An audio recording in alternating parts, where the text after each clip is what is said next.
اور نبی علیہ السلام کی جو آخری جو صفت ہے رؤوف اور رحیم بھی بیان کر، آپ شفقت کرنے والے تھے۔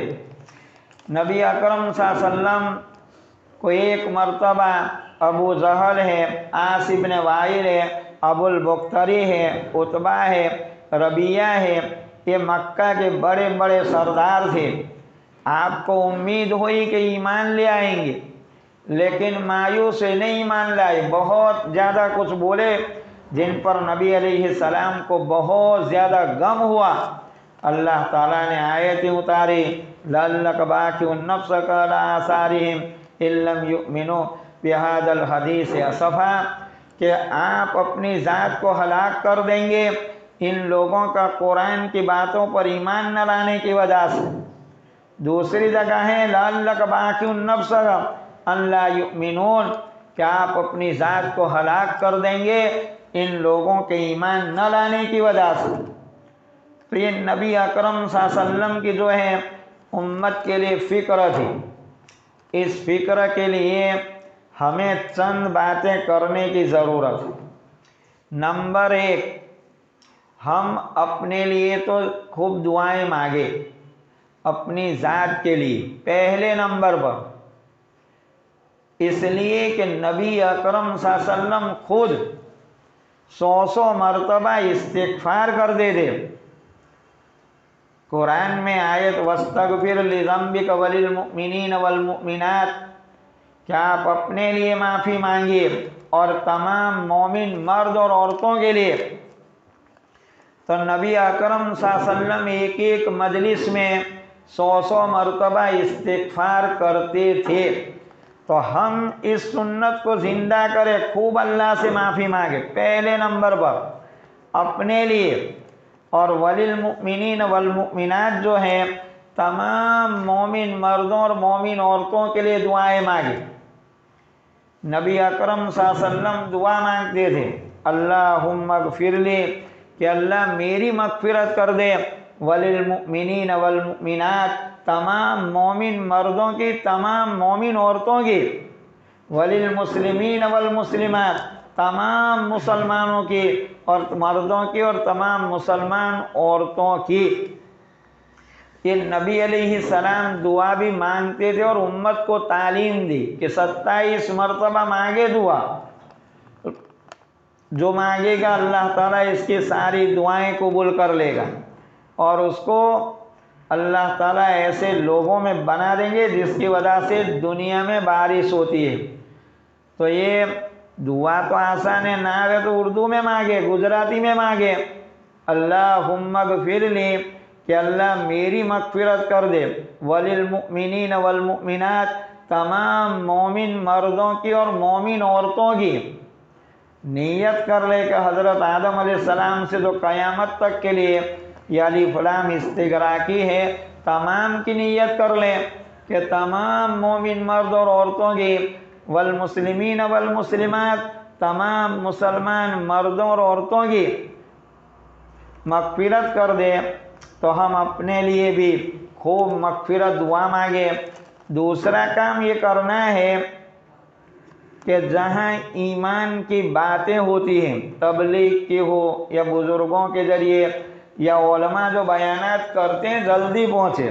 مسجد میں جلدی جبھی زوال ہو جائے، سورج ڈھل جائے، تو حضرت عثمان رضی اللہ عنہ کے زمانے میں پہلی اذان جو ہوئی ہے، ان کی ابتدا، ورنہ ایک اذان ہوتی سیدھی نماز ہو جاتی، مسلمانوں کی تعداد بڑھی تو زوال کے بعد پہلی اذان فوراً دی جاتی تھی۔ اس لیے بعض علماء نے لکھا ہے کہ پہلی اذان کے بعد، پہلے زوال کے بعد اپنے اس سے پہلے سارے کام بند کر دے اور مسجد میں پہنچے۔ پہنچنا واجب لکھا ہے بعض علماء نے، اور اذان ہو جائے تو اذان سے پھر کام کوئی تجارت کرنا بھی حرام ہے۔ اس کو معمولی نہ سمجھے، ورنہ پچھلی کو بنی اسرائیل نے سنیچر میں شکار جمعہ کے دن ہیلا کر کے کیا تھا کہ کھڈا کھودتے تھے، اللہ نے ان کو بندر بنا دیا، کونوں قردتن خاسین کا ان کو بندر بنا دیے تھے۔